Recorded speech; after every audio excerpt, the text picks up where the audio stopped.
Hello, everyone. Hello, welcome to this new series of pre-competition webinars to get you ready for the competition phase of the AI Weather Quest.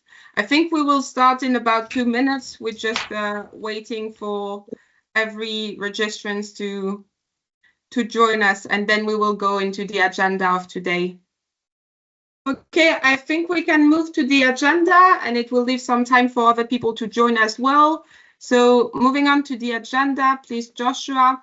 Today, the goal is to, first of all, as always, remind you about the AI Weather Quest in a nutshell for those of you who might not have been able to participate in the previous webinars. Then we will go into the current state of the registration and the testing period participation overview, and then into the heart of what we want to tackle today, which is the first competition period. So Joshua will present you with the first competition period timeline, how we will evaluate your outputs, how we will display the results, and how some outputs will be made transparent and public to all eventually. We will also, as always, reserve about 30 minutes for question and answers at the end, so you will be able to both ask your question out loud or directly in the chat as you prefer. I have to first remind you that this session is being recorded, so the recording will be made available online after the webinar, and I will send it directly to you by email. So if you do not wish to appear on the recording, please make sure to turn off your camera. And please also make sure to mute yourself during the presentation. But of course, as I said, during the Q&A, you will be able to ask your questions directly to us or in the chat as you prefer. I will first start with presenting you the AI Weather Quest in a nutshell. Before doing so, I also take the occasion to present myself. So I'm Olga, I'm a User Outreach and Engagement Associate at ECMWF, and I'm among others also leading the organization of the AI Weather Quest. So presenting you now the AI Weather Quest in a nutshell, as always. So as you know, the AI Weather Quest, it's a global competition. It's organized by ECMWF and it's endorsed by the World Meteorological Organization. It's a competition for the best performing AI ML models for subseasonal weather predictions. Participants of this competition are tasked with producing global weekly forecasts of up to 3 different variables: near surface temperature, precipitation, and mean sea level pressure. They can submit this forecast for up to 2 different lead times, namely days 19 to 25 or days 26 to 32. And they must provide this forecast in the form of quintile probabilities at a 1.5 degree resolution. The competition is subdivided into 2 main phases: the initial training phase, in which we are right now, during which you can develop and refine your models, and the competition phase, during which you actually compete against each other and your results are evaluated. The competition phase will start on the 14th of August. And right now, within the initial training phase, we are within the testing June, July, August period, in which we know that some of you already took part. What is this testing period? So during this testing period, you can submit your forecast, but in a non-competitive environment, meaning that we receive your forecast, we don't evaluate them, we don't make the results public, we just tell you on the dedicated AI Weather Quest forum each Mondays that your submissions went through and that you successfully were able to submit a forecast. This for you to know that you are fully geared to participate into the competition phase. I will come back a bit later on this. I also want to mention this deadline, the 1st of August. This is the registration deadline to compete into the sun period, so September, October, November period, which is the first competitive period of the competition phase. And to compete into this first competitive period also opens you the door to be eligible for the annual awards if you were to compete into each and every 4 periods of the competition phase.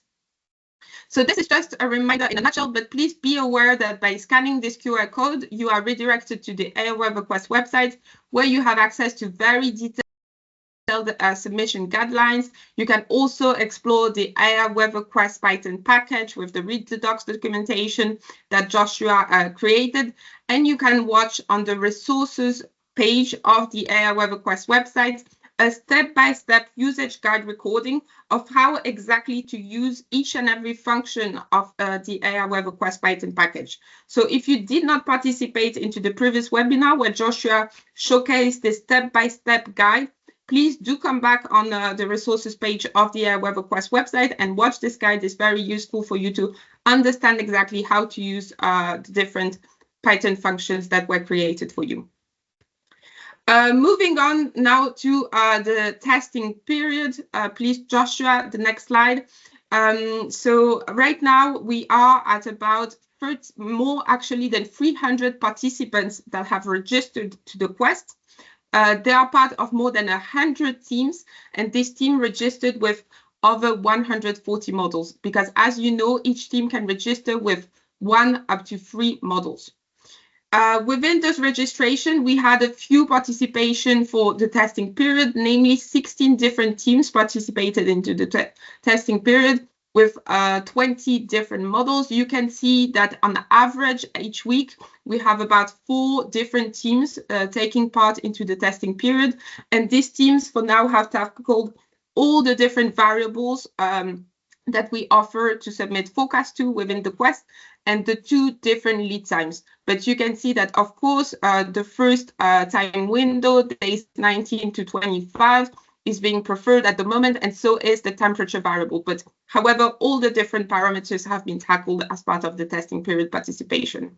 There's still 3 weeks to go now in the testing period, so please do not hesitate to submit a test forecast. You can even use dummy data to submit your forecast. The aim is simply for us, for you, to ensure that everything is running smoothly and that you are fully geared to participate into the competition period. As I said, what is really interesting as part of the testing period is that every Monday directly on the dedicated AI WeatherQuest forum, you have the QR code to join the forum here on the page. You are being validated that your forecast indeed went through and that everything is running smoothly. So that's just a really nice validation to have before we move on to the competition period. The way we validate this is we simply give the name of the teams and the name of the models that successfully submitted forecast, and we say for which time window and for which variable this forecast were successfully submitted. So we don't give any access to the data. As I said, we don't evaluate this. It's just the name of the teams and the models. So that was for the testing period, but of course, this is not at the heart of today's presentation. Today, we're really looking into the future for the competition period, and this I will leave Joshua to deep dive into that. Thanks, Olga. Good morning, everyone. For those who have not met me before, so I'm Joshua Talib. I'm also at ECMWF. I'm the technical lead of the AI WeatherQuest. My background is in climate science and subseasonal forecasting, and I'm really excited in what we've seen throughout the testing and training period itself. So the competition period itself, as Olga says, starts on Thursday, the 14th of August. And for those that have been partaking in the training period, they will know that what we ask for is that you submit a forecast between a Thursday and a Sunday, and that you essentially forecast at a week 3 and a week 4 lead time. So for instance, in the first week of the competition period, we will ask for the first set of forecasts on the 14th of August. The deadline for you to submit those forecasts is then the 17th of August. And the forecasted periods themselves are the week commencing the 1st of September and the week commencing the 8th of September.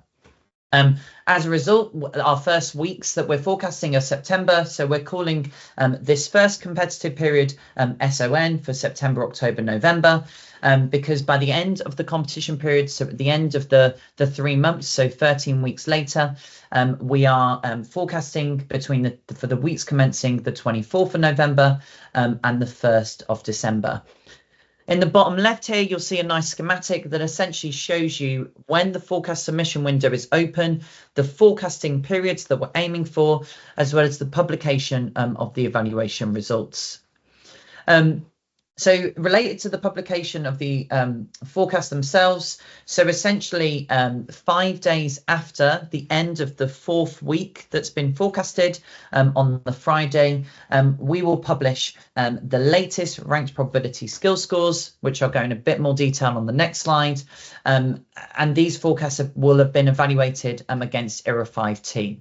So we're evaluating ERA 5T for all 3 variables, so that's temperature, mean sea level pressure, and precipitation, and as well as being able to see the ranked probability skill scores themselves, you will be able to download exactly the same data that I've used to evaluate your forecasts. So in addition to me evaluating your forecasts, you'll be able to evaluate your forecasts locally, and I know that several of you who are on this call have been doing so throughout the testing period itself.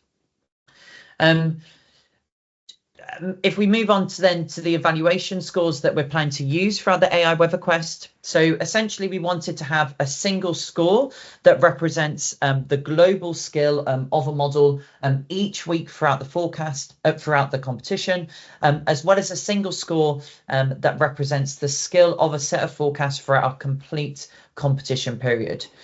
So for this, we use the ranked probability skill score, which is a common metric that's used in sub-season forecasting, where we essentially compare the skill of the forecast that's been provided with the skill of the forecast if you were to use climatology.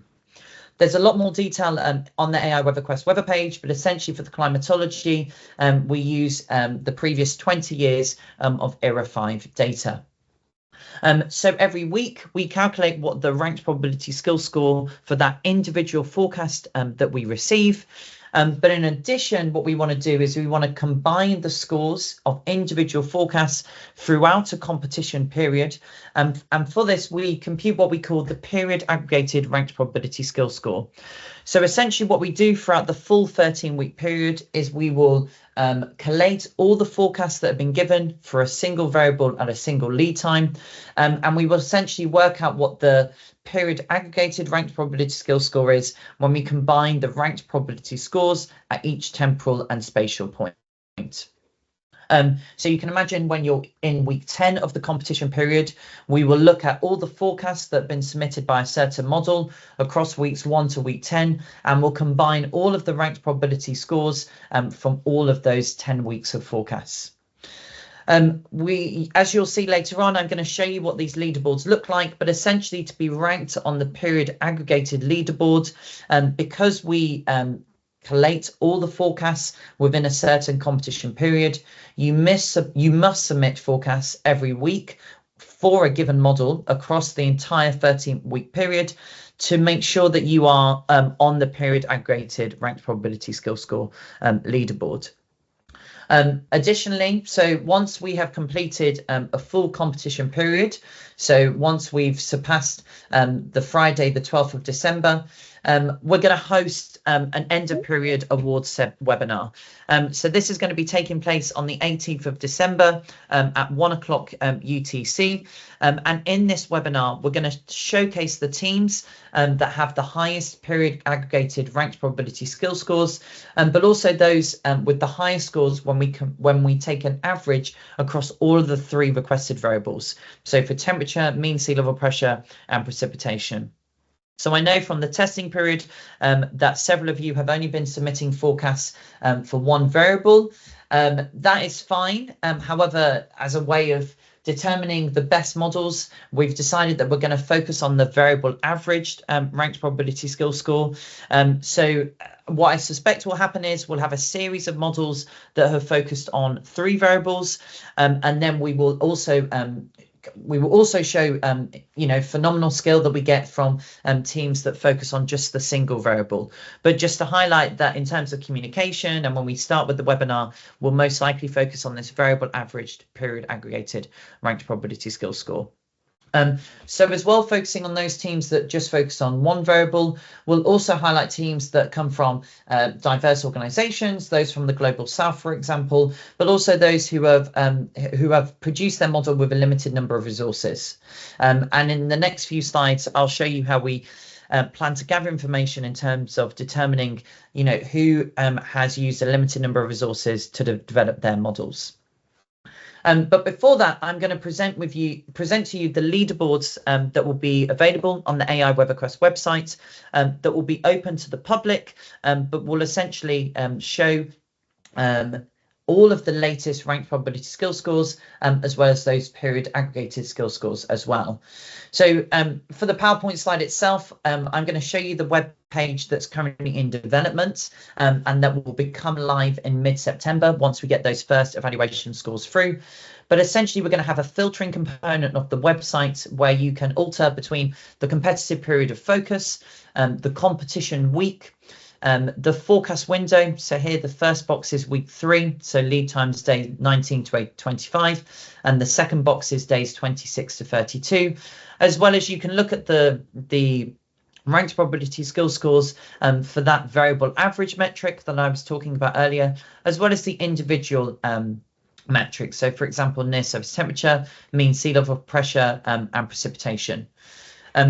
When you select the certain filters, and I'll show you how you can do this on the website in a minute, but you will then be able to see the leaderboards associated with that week of evaluation scores that you've requested, as well as graphs that show you the development of the ranked probability skill scores throughout the competition period itself. So I'm now going to do some very brave. I'm going to go off the PowerPoint and I'm going to go straight onto the website. Now, just to say, this is currently in development, so you will not be able to access this on the AI WeatherQuest website itself. But essentially here we have the leaderboards page where you can view the rankings and the model performance for each of the models.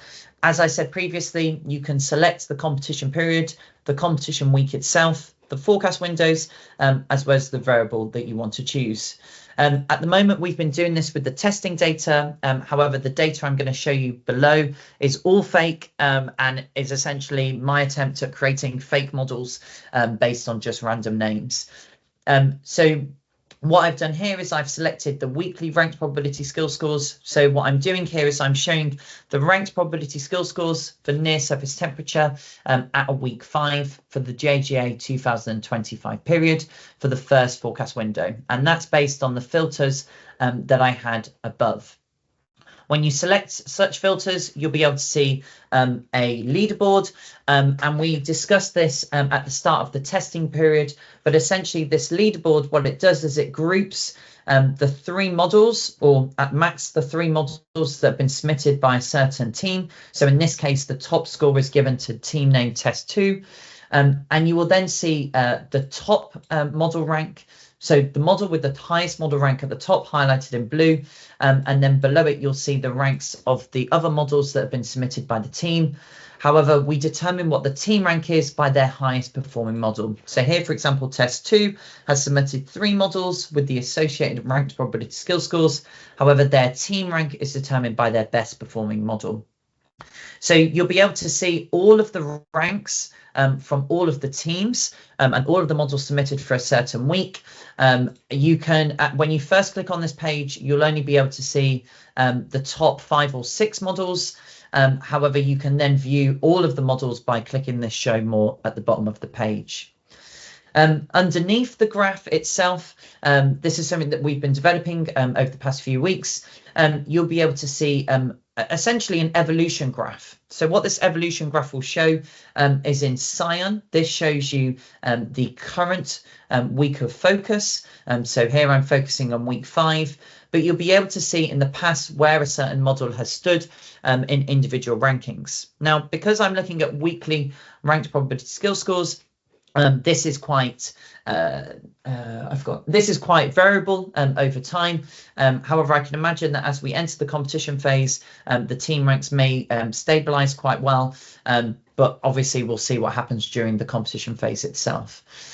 So for instance, here we can see that in the beginning of week 5 itself, we have team test 2 that has team rank 1, which is what we see in the leaderboard above. However, you can see that in previous weeks, they were ranked 5th, for example, in week 4, 3rd at week 3. And you can see that the evolution of the other teams as well. So it'll be really nice, essentially, that as we enter October, November, we can see how the team rankings has evolved over time. In addition to showing you the team ranks, you'll also be able to see the individual scores, ranked probability skill scores. So here, for example, this is all based on random data that I've given it, but you can see that you can essentially have a look at where the model, where the team sits in the weak to ranked probability skill scores relative to the team rank. So, for example, we may be in the case where the top 3 teams actually have a very similar score in the weakly ranked probability skill scores themselves. So you'll be able to have a look at this leaderboard as well as the graphs for all of the variables and all of the forecast windows, and you'll be able to see how your model compares with other teams. Now, we've also developed a system where if you click on an individual weak to ranked probability skill score, you will be able to view the forecast associated with that skill score. Now, I'm not going to do it live here because this is based on testing data, but when you click on an individual score, it will take you to our ECMWF forecast portal. Now, our ECMWF forecast portal will essentially host all of the submitted forecasts that we receive. So on the all the forecasts that we receive, and these will become available to be viewed at day 5 of the forecast period. So essentially, once that forecast submission window has closed, I will push all the forecasts that we've received and make them viewable on this dedicated AI WeatherQuest forecast portal. Now, obviously, we said that during the testing period, we wouldn't make viewable all the forecasts that have been submitted during this period, but I've been testing with all of the forecasts that have been given during the testing period itself. And here I'm just selecting essentially the forecasts that have been inputted by ECMWF. Now, what you can do really nicely in this forecast portal is you can view the individual models that have submitted. You can view certain parameters, as well as selecting certain teams that you want of focus. So, for example, if I was to come along and I wanted to view only the AIFS team, I can select on the left here the selection button for the AIFS, and as a result, I can see the products for the AIFS here on the top left. You can also view for different parameters. So, for example, here I'm selecting models such as AIFS Gaia, Dynamical EC, as well as Webinar Test, and you can see all the associated forecasts with that model. Now, when you click on a certain forecast product, so for example, here I'm going to click on an ECMWF test that I've been submitting every week, you will see the following page. So essentially, we'll have a base time. So this will show the forecast initialization. So this is the week day 1 of the forecast workflow. And you can see that for the testing period, I've submitted a forecast throughout the whole of the testing period. So at the moment, we've got 10, 11 weeks being on show, as well as the valid forecast time. So we can see here that at the moment, we only have forecasts at week 3 and week 4 lead time. If individuals can mute, that would be great. You can also select a certain area. So, for example, my research, when I'm not thinking about the AI WeatherQuest, is to focus on East African predictability. So you can, for example, select a certain continent and you can view what the forecast has been submitted for that certain region. In addition, you can select a certain quintile of interest. So, for example, here, if I wanted to, so here we're looking at mean sea level pressure quintile probabilities, and I'm focusing on the top quintile. So looking at the greater than 80%, and we can see, for example, over the Sahel, we've got increased probability from the dynamical model across parts of Chad and Sudan. If we could mute, that would be great.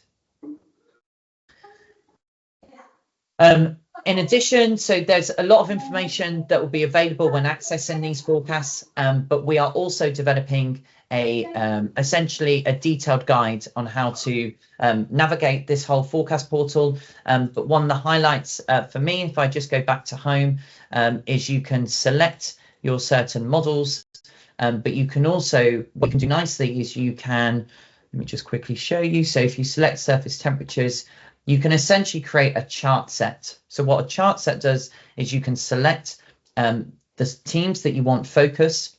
Then you can essentially open this chart set. And what it will enable you to do is it will enable you to compare 3 different models at the same time for a certain set of quintiles and areas. So for example, here I can look at Eurasia, I can look at the highest temperatures.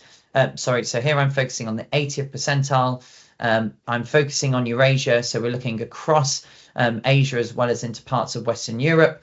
And we can see that there's a nice agreement here when using a base time of the 19th of June out to the 3rd week, that we have high probabilities across Europe at the moment for warmer than normal temperatures. And I can confirm to you, as I live in the UK, between the 7th and the 13th of July, we had warmer than normal temperatures.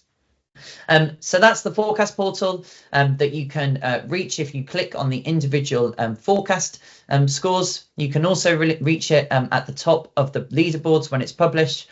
And when the competition period starts itself, we'll also host a link to the forecast portal on the home page.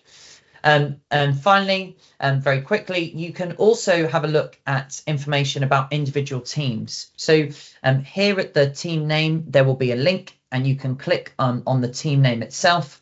When you do so, it will take you to a web page that looks like this. So at the top, we'll have denoted the team name that you've clicked on. You will then be able to see if the team has said that they do not want to be anonymous. You'll be able to see the individual members associated within the team, and then underneath you will have access to information about the models they are submitting to the AI Weather Quest. So here, for example, this is all testing data, but I have 3 models and I've given it I've given it some estimates about the number of CPUs and GPUs that's been required to make it, and you'll be able to access this information on the individual models that have been submitted by an individual team. In addition to the model details, you'll also be able to see the participation of each team. So for instance, here, this is all testing data throughout the testing period, but we're essentially showing that for this team, so for ECMWF tests, they've submitted mean sea level pressure, precipitation, as well as the 3 other variables for the second forecast window throughout the first 5 weeks that have currently been evaluated. I should note that this table will only show successful evaluations. So for instance, if you look at this table at day 14 of the forecast workflow, you won't be able to see who submitted forecasts at week 8, for instance, because at that point the forecast will not have been evaluated. So we're only going to be showing who has successfully submitted forecasts and where those forecasts have been successfully evaluated.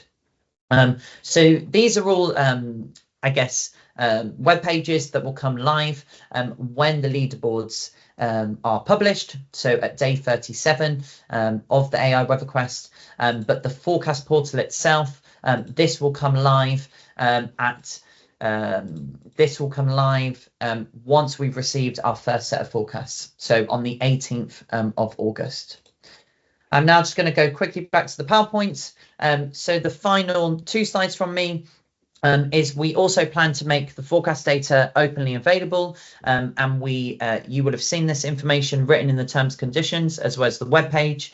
However, to ensure that we keep the AI Weather Quest a competition, we will only be making the forecast data available once each competition period has finished.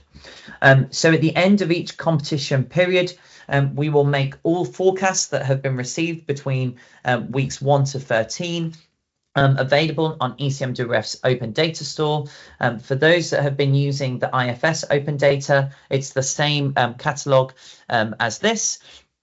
And then at the end of the AI Weather Quest, so once we've completed a full year, so September 2026, we will put all of the forecast data that we've received on ECMWF's Cross Data Store, which is a platform that's which is regularly used by the research department to host public data sets. To highlight, this data will be given a CC by 4 license, which means that it can be used by both commercial and non-commercial organizations. However, we just ask that you give us proper credit when using this data. And additionally, if you highlight the use of a certain set of AI ML models, that you also give credit to those teams that have developed those models and the data that you're using. So finally, in addition to providing us with forecasts every week and taking part in a real-time competition, we also want to collate information about the individual models that are contributing to the AI Weather Quest. Now, to do this, what we've done is we've written a model summary questionnaire, which can be seen here on the right and can also be found on the AI Weather Quest website. But essentially, 4 weeks before the first competition period ends, we will make this model summary questionnaire available on the AI Weather Quest website. We will email all the teams that have submitted forecasts throughout the competition period that this model summary questionnaire is live, and we will essentially encourage you to fill it out so that we can collate information and provide this information during that webinar on which models seem to be doing best and whether there are any unique types of data sets which are proving to be sources of predictability on subseasonal timescales. So this questionnaire will remain open for the final 4 weeks of the competitive period. We will then close it so that we have a chance to analyze and investigate, what data sets have been used, what certain infrastructure has been used for the best performing models, and then we can come up with an agenda for that webinar where we showcase the best models. So this will become live in November, so in 3 to 4 months' time. However, we thought for the pre-competition webinar, it was good to highlight that this is a requirement for teams during the first competition period. Okay, with that, I'm done. We're going to have an opportunity now for Q&A. Just to highlight that we also have a forum, and I've been regularly discussing with participants that are also on this call. So if you have any questions about technical issues, you can also use the ECMWF AI Weather Quest forum to ask your questions. And I hope those that have received responses from me, it's been informative. So yeah, we'll go on to a Q&A session. Yes, thank you very much, Joshua. I think while we give everyone the chance to think about their own questions, as we said, you can ask them in the chat. You can also unmute yourself and ask them to us directly. We could maybe go back to Fanny's question, which I think maybe my answer you could build on, Joshua, possibly. So Fanny was asking, is it allowed to update a model during the 13-week period? And as I was saying, as we also stated on the website, that although we allow for models to be refined in between periods, we only ask participants for minimal model changes during a period, and that these are referenced into the methodology questionnaire. I was wondering, Joshua, do you want to say anything else on this, or? Yeah, so for those that have submitted a model, you will receive an experiment ID when you submit a forecast, and that experiment ID is determined by your team name and model name. If you change your model in the background, that's absolutely fine, but do not change the model name associated with the forecast that you're submitting. As soon as you change the model name, you change the experiment ID associated with it, and therefore you change essentially the calculation of this period aggregated score. So if you change the model name at week 6, we will have a period aggregated score out to week 5, and then we will no longer have a period aggregated score because I can't see forecasts from that model pre-week 6. So we can't control model changes that take place throughout the competition period itself. And we hope that there's some evolution of the models as people learn new skills and we learn from each other. But I just request that you don't change the team name or model name when you're submitting a forecast. I should also say that we hope basically that at the end of the competition period, through the model summary, that we will gain the latest snapshot of your model. And then as we're working in 4 competitive periods, we can have a snapshot of how your model's evolved throughout the year. I hope that makes sense, Fanny. Yes, so just to be 100% sure, if we don't change the model but just do like additional refinement in training, it is fine throughout one single 13-week period. Absolutely fine. Okay, great, thank you. That's all right.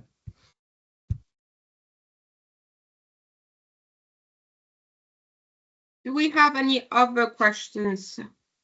Don't hesitate to take the floor or to ask the questions in the chat.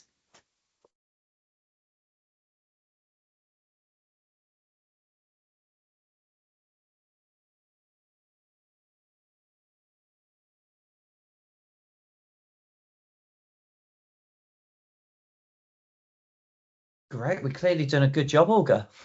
Yeah, that would be the quickest webinar we ever had. So really do not hesitate, because we still have 20 minutes on the clock. If there's anything coming up, even if you just want to ask it in the chat, do not hesitate.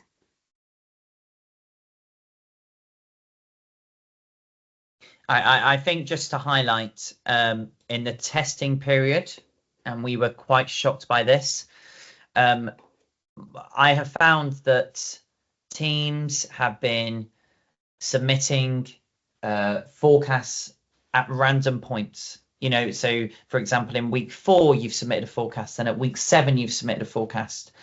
And I'm quite surprised that during the testing period, no one has really tested well, only a few seem to have an automated system. So I just ask that maybe over the next 3 weeks, because that's how long we've got until, you know, we want to enter the competition period, that you just practice the automation of submitting a forecast, because it's going to be very hard for us to manage if you message me on a Monday morning and you go, my script didn't work, it didn't submit a forecast.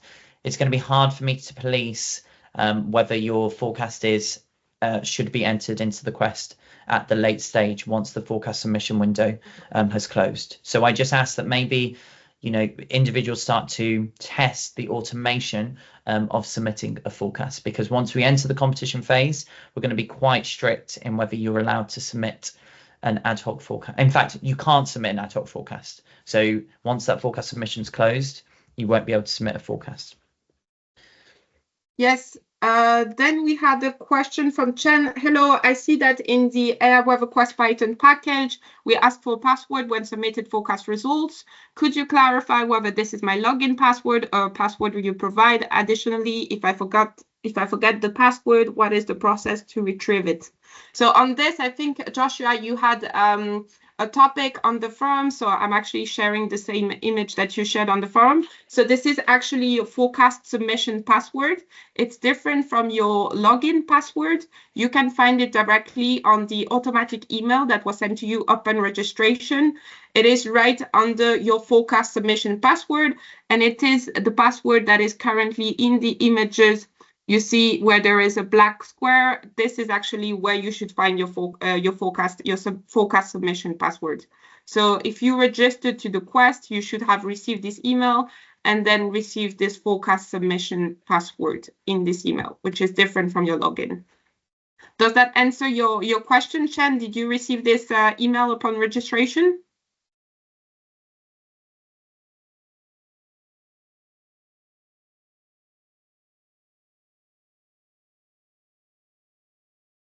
I will also write to you. Yes, okay. If there is any problem when submitting forecast or anything else, I will write to you again the email contact on which you can contact us, and then we can also give you the password directly if the email was forgotten somewhere. Okay, Timothy has asked a question. Is the leaderboard for variable aggregated ranked probability skill score per team or per model? So for the variable aggregated ranked probability skill score, what I do is I work out what the ranked probability skill score is for temperature, mean sea level pressure, and precipitation, and I take an average of all three. I would show you the leaderboard, but I can't because it includes training data that's gone in. So I take an average of temperature, mean sea level pressure, and precipitation. This then gives me a single score. And then those single scores, which are an average of the three variables, essentially create the model rank. And then we essentially determine the team rank from the highest performing model per each team.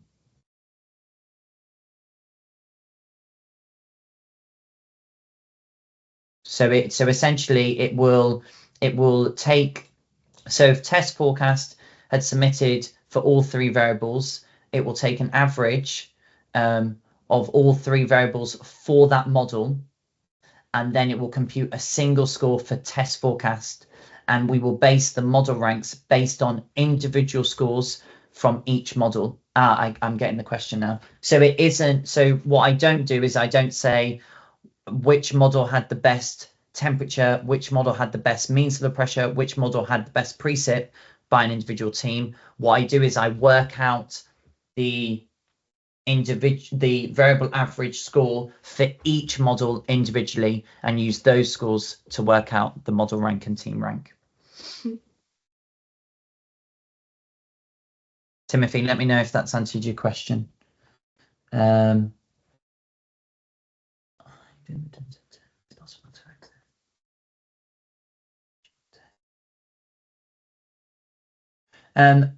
So there's been a question about retrieving the weekly obs. So at the moment, the weekly, so for the evaluation Python function, you can only access weekly observations from mid-2024 to the present day. However, there is training data that is in the same format as the weekly observations. So what I've done is from 1979 to the present day, you can access weekly aggregated statistics of ERA 5, which is the same as which is treated the same as the evaluation data sets. You can also access historical quintile climatologies from 2000 to the present day. So Olga, maybe if you could share a link of where that's expressed on the AI WeatherQuest webpage, but essentially you can access historical observational data. However, it's not done through the retrieve evaluation data Python function. It's done through the retrieve training data Python function. And it's all explained on the Read the Docs documentation, as well as the AI WeatherQuest website.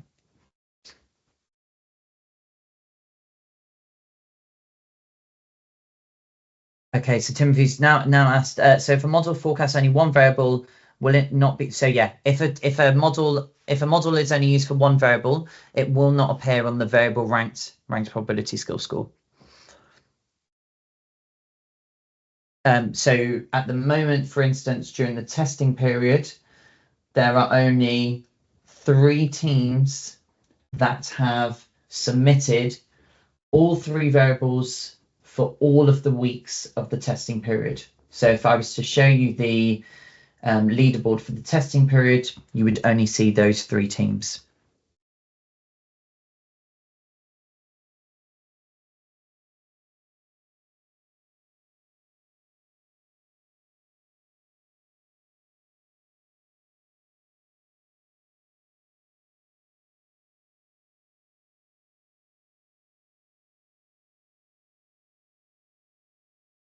Thanks, Olga.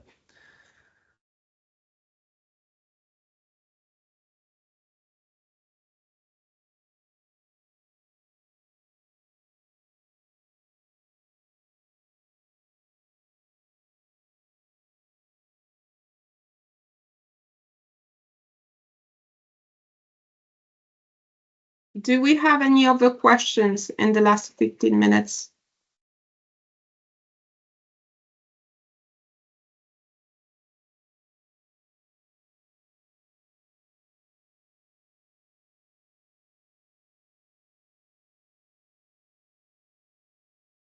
I'm also sharing with you the link to the dedicated AI WeatherQuest forum, because some of these questions might have already come up, or you might have questions in the future that are of the interest of anyone. So if that is the case, you can post them on the AI WeatherQuest forum. If you have some very individual questions that you want to keep private, you can also contact us through the contact email that is in the earlier message.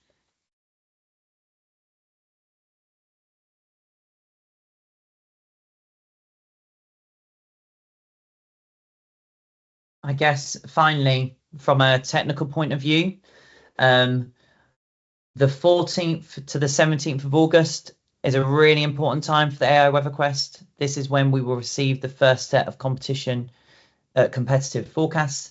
And then on the 18th of August, the forecast portal that I showed you will go live. So expect on the 18th of August, you can see all of the teams that have submitted throughout this first window, and you can compare the quintile forecasts. So you can essentially see who else is competing and what they're producing.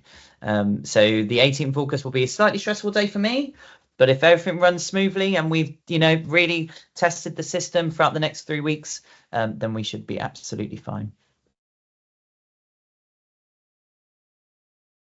Okay, and if there are no further questions, I think we can say thank you to all involved in the organization of the AI Weather Quest, and notably as well our advisory board, which you can find information about in the About section of the website.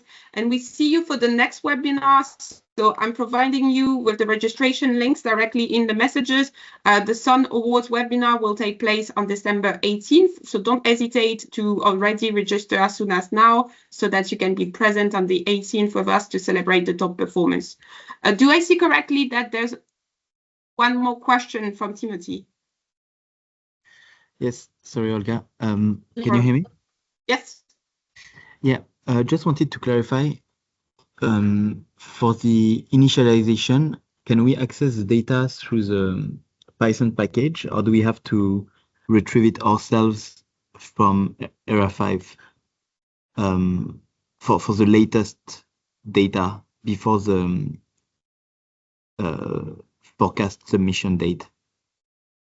So to initialize models, there's no data available through the AI Weather Quest Python package. So you can't use the Python package to access data that's on Thursday midnight. And we have put on the forum a post about where you can access suitable operational data. Perfect. Thank you very much. Thanks, Timothy.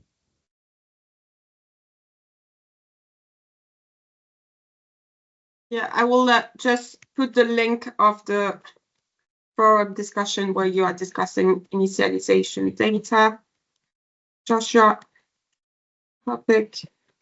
Okay, you can find it here. Perfect. So thank you very much all, and don't hesitate in the weeks to come to participate in the testing period before the competition period, and to ask any questions through the forum or the contact email if you need to. Thank you.